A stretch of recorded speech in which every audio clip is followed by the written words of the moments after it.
بسم اللہ الرحمن الرحیم الحمدللہ رب العالمین والصلاة والسلام علی اشرف الانبیاء والمرسلین وعلی آلہ وصحبہ وامتہ اجمعین، اما بعد۔ آج کی اس ویڈیو کے اندر ہم آیت نمبر 24 سے اپنا سبق شروع کریں گے۔ اللہ تعالیٰ ارشاد فرماتے ہیں وَمِنْ آیَاتِهِ، اور اس کی ایک نشانی یہ ہے، یُریکُمُ الْبَرْقَ، کہ وہ تمہیں بجلی کی چمک دکھاتا ہے، خوفاً وطمعاً، جس سے ڈر بھی لگتا ہے اور امید بھی ہوتی ہے، وَيُنَزِّلُ، اور وہ نازل کرتا ہے، مِنَ السَّمَاءِ، آسمان سے، مَاءً، پانی، فَيُحْيِي بِهِ الْأَرْضَ، جس سے وہ زمین کو زندہ کرتا ہے، بعد موتها، اس کے مردہ ہو جانے کے بعد۔ ان فی ذالک، بے شک اس میں، لآیات، نشانیاں ہیں، بڑی نشانیاں ہیں، لقوم یعقلون، ان لوگوں کے لیے جو عقل سے کام لیتے ہیں۔ ومن آیاتہ، اور اس کی نشانیوں میں سے ایک نشانی ہے، ان تقوم السماء والارض، کہ آسمان اور زمین قائم ہے، بامرہ، اس کے حکم سے۔ ثم اذا دعاکم دعوتا، پھر جب وہ تمہیں ایک پکار دے گا، من الارض، زمین سے، اذا انتم، فوراً تم، تخرجون، نکل پڑو گے۔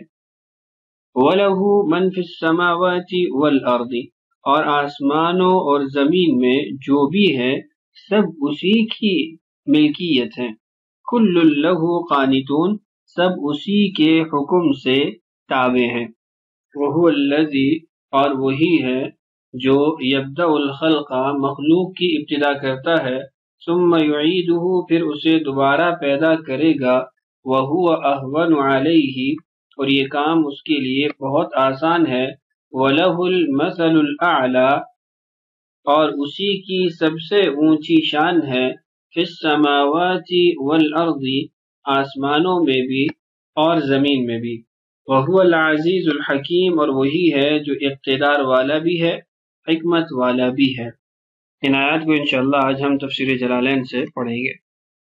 دیکھیے، وَمِنْ آیَاتِهِ، اور اس کو پہچاننے کی علامتوں میں سے ایک علامت ہے، یُریکُم، کہ وہ تمہیں دکھاتا ہے، ای اراءتکم، یہاں پر صاحب جلالین نے یُریکُم کی تفسیر کی ہے اراءتکم سے، اور اس تفسیر یا اس کلمہ سے یہ بتانا مقصود ہے کہ یُریکُم مصدر کا معنی ادا کرتا ہے، اس سے قبل ان محذوف ہے، ان یُریکم، لیکن ان محذوف ہے اس لیے یُریکم پڑھا جاتا ہے، معنن یہ مصدر ہی ہے، اور اس فعل سے مصدر کا معنی حاصل کیا جائے گا۔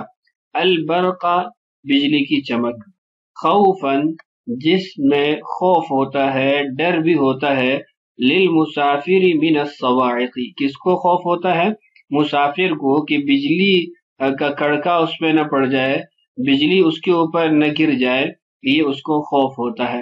وطمعاً، اور طمع بھی ہوتی ہے، امید بھی ہوتی ہے، کس کو ہوتی ہے؟ للمقیم فی المطر، کہ جو اپنے گھر میں ہوتا ہے، حالت اقامت میں ہوتا ہے، اس کو بارش کی امید ہوتی ہے کہ اس گرجنے کے بعد، اس بجلی چمکنے کے بعد بارش بھی آئے گی، وہ رحمت کے طور پر برسے گی۔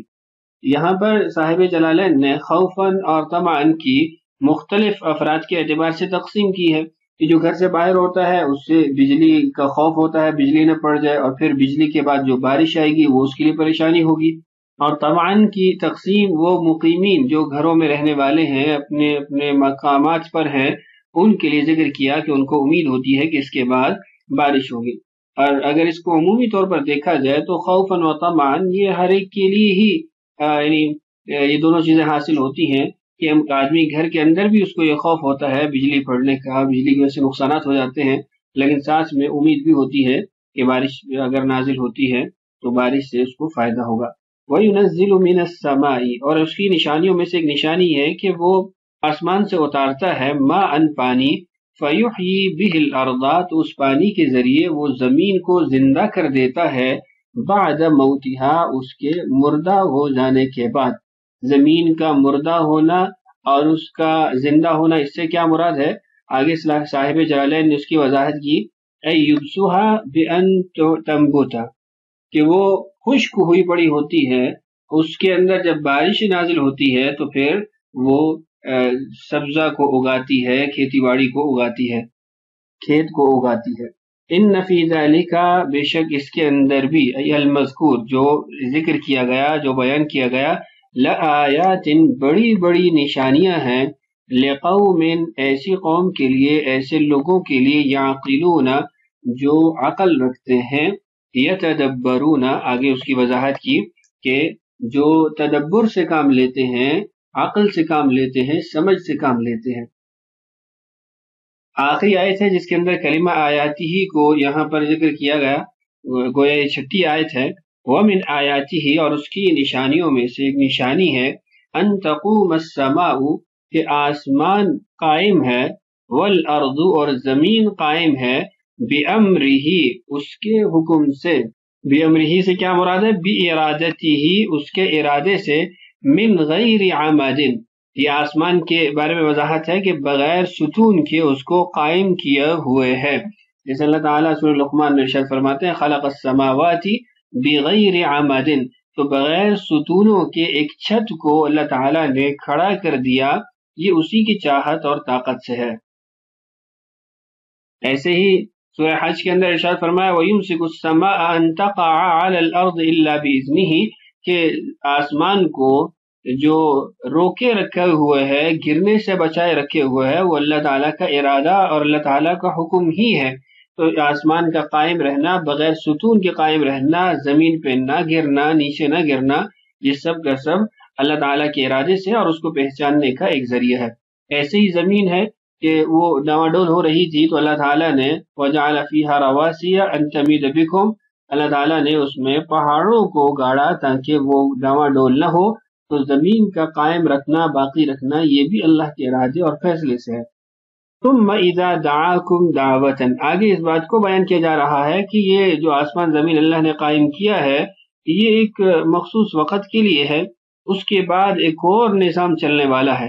وہ نظام کیا ہے؟ ثم اذا دعاکم دعوتا، پھر جب وہ تمہیں ایک پکار دے گا، من الارض، زمین سے، بِأَن يَنفُخَ إِسْرَافِيلُ فِي الصُّورِ، وہ پکار کیا ہوگی؟ اسرافیل علیہ السلام کا سور کے اندر پھونکنا ہوگا، نفخ ہوگا، لِلْبَعْثِ مِنَ الْقُبُورِ، قبروں سے نکالنے کے لیے۔ تو پھر نتیجہ کیا ہوگا اس ایک آواز اور پکار کے بعد؟ اِذَا أَنْتُمْ، اِذَا فجائیہ ہے تو فوراً تم، تخرجون، نکل پڑو گے۔ کہاں سے نکل پڑو گے؟ منہا، زمین سے۔ کس حالت میں نکل پڑو گے؟ احیاء، زندہ حالت میں۔ تم مردہ تھے تو زندہ حالت میں زمین سے نکل پڑو گے ایک آواز سے۔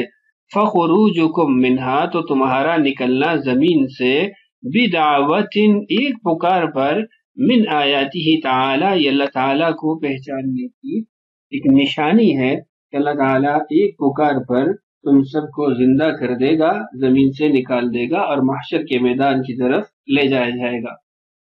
وَلَهُ، اور اللہ ہی کا ہے، مَن فِي السَّمَاوَاتِ، جو کچھ آسمانوں میں ہے، وَالْأَرْضِ، اور جو کچھ زمینوں میں ہے، اور جو کچھ زمین میں ہے۔ کس اعتبار سے؟ ملکن، ملکیت کے اعتبار سے، وَخِلْقًا، اور پیدائش کے اعتبار سے، وَعَبِيدًا، اور بندہ ہونے کے اعتبار سے، یعنی آسمان اور زمین میں جو کچھ بھی ہے، جو کوئی بھی ہے، وہ سارے کی ساری اللہ کی ملکیت بھی ہے، خلقت بھی اللہ کی ہے، اور وہ اللہ ہی کے بندے رہیں گے، بندگی میں رہیں گے۔ کل لہ قانتون، یہ سارے کے سارے اسی کے لیے مطیع رہیں گے، فرما بردار رہیں گے۔ آگے صاحب جلالین نے قانتون کی تفسیر کی ہے مطیعون کے ساتھ۔ اب سوال یہ پیدا ہوتا ہے کہ اطاعت سے کون سی اطاعت مراد ہے؟ حالانکہ انسان تو اللہ کی نافرمانی بھی کرتے ہیں، تو وہ عدم اطاعت پائی جاتی ہے۔ تو اس کا جواب یہ ہے کہ مطیعون سے مراد یہاں پر یہ ہے کہ اللہ تعالیٰ جو ان کو زندہ کرتا ہے، پھر باقی رکھتا ہے، پھر اس کے بعد موت دیتا ہے، پھر اس کے بعد ان کو دوبارہ زندہ کرے گا، تو یہ تمام تر امور وہ ہیں جن کے اندر انسان لامحالہ طور پر مطیع ہی رہتا ہے، فرما بردار ہی رہتا ہے۔ کوئی بھی مخلوق، چاہے انسان ہو، جنات ہو یا کوئی اور ہو، وہ ان معاملات میں نافرمانی نہیں کر سکتے۔ تو اس سے اطاعت بندگی والی اطاعت مراد نہیں ہے، اختیاری اطاعت مراد نہیں ہے، بلکہ اجباری اطاعت جو امور انسانوں پر اللہ تعالیٰ کی طرف سے لازم ہوتے ہیں۔ یہ جو تفسیرات آپ نے ذکر کی ہے یہ ابن عباس رضی اللہ عنہما سے منقول ہیں، اور ایک تفسیر اس کی یہ بھی کی جاتی ہے کل لہ قانتون یا کل لہ مطیعون، یہ خاص ان لوگوں کے بارے میں ہے جو اللہ تعالیٰ کی اطاعت کرتے ہیں، نافرمانوں کے بارے میں یہ نہیں ہے۔ بہرحال آگے چلتے ہیں۔ وہو الذی، اور وہی ہے جو مخلوق کی ابتدا کرتا ہے، للناسی، لوگوں کے لیے۔ یہ جہاں پر شارح رحمہ اللہ نے جو للناسی جار مجرور کا کلمہ ذکر کیا ہے، اس سے اس طرف اشارہ ہے کہ یبدأ، یہ مصدر کے معنی میں ہے کہ بدء الخلق للناسی، لوگوں کی پیدائش کو شروع کرنا یہ بھی اللہ تعالیٰ کا عمل ہے، اللہ تعالیٰ ہی مخلوق کو پیدا کرتے ہیں۔ ثم یعیدہ، پھر وہ اس کو دوبارہ پیدا کرے گا۔ یعیدہ ہا کی ضمیر یہ پھر یعید المخلوق، یعنی جو اللہ نے پیدا کی ہیں چیزیں اس کی طرف یہ راجع ہوگی۔ بعد ہلاکہم، ان کو ہلاک کرنے کے بعد، یعنی ان کو موت دینے کے بعد۔ وہو اہون علیہ، اور وہ اس کے لیے بہت آسان ہے، یعنی یہ کام اس کے لیے بہت آسان ہے۔ یہ جو ترجمہ میں نے کیا ہے یہ تو صفت کے اعتبار سے، اہون کو صفت کے معنی میں جب لیں گے تو اس سے اس کا ترجمہ بنے گا کہ یہ کام بہت آسان ہے، لیکن یہ صیغہ اس میں تفضیل کا ہے، اور اگر اس سے اس میں تفضیل کا معنی لیا جائے تو اس سے پھر یہاں پر تفضیل کا، یعنی ایک چیز کو دوسری چیز پر ترجیح دی جائے گی معنی کے اندر، تو اس اعتبار سے ترجمہ یہ ہوگا کہ وہ زیادہ آسان ہے اس پر من البدء، شروع کرنے سے، ابتداءً مخلوق پیدا کرنے سے، یعنی خلاصہ یہ ہے کہ مخلوق کو ابتداءً پیدا کرنے سے زیادہ آسان اس پر مخلوق کو دوبارہ پیدا کرنا ہے۔ اب یہاں پر اعتراض یہ ہوتا ہے کہ اللہ تعالیٰ کے لیے تو ابتداءً پیدا کرنا یا اعادتاً پیدا کرنا یہ دونوں کام برابر ہیں، اللہ تعالیٰ کے لیے تو کوئی مشکل نہیں ہے، نہ ابتداءً پیدا کرنا اور نہ ہی اعادتاً دوبارہ پیدا کرنا، اور ان میں سے کوئی کام مشکل بھی نہیں ہے، اور دونوں سہولت کے اعتبار سے اور اللہ تعالیٰ کی ذات کے اعتبار سے برابر ہیں۔ تو یہاں پر پھر اس میں تفضیل کے ساتھ اس کو کیوں ذکر کیا گیا؟ تو اس کے دو جواب ہیں۔ ایک جواب تو یہ ہے کہ وَهُوَ أَهْوَنُ عَلَيْهِ، علیہ کی ضمیر جو ہے یہ علی المخلوق کی طرف راجع ہے، کہ وہ زیادہ آسان ہے مخلوق کے لیے بھی، کہ مخلوق کے لیے بھی ایک چیز کو ابتداء بنانا یہ مشکل ہے، اور ایک چیز پہلے بن گئی دوبارہ اس کو بنانا یہ آسان ہے۔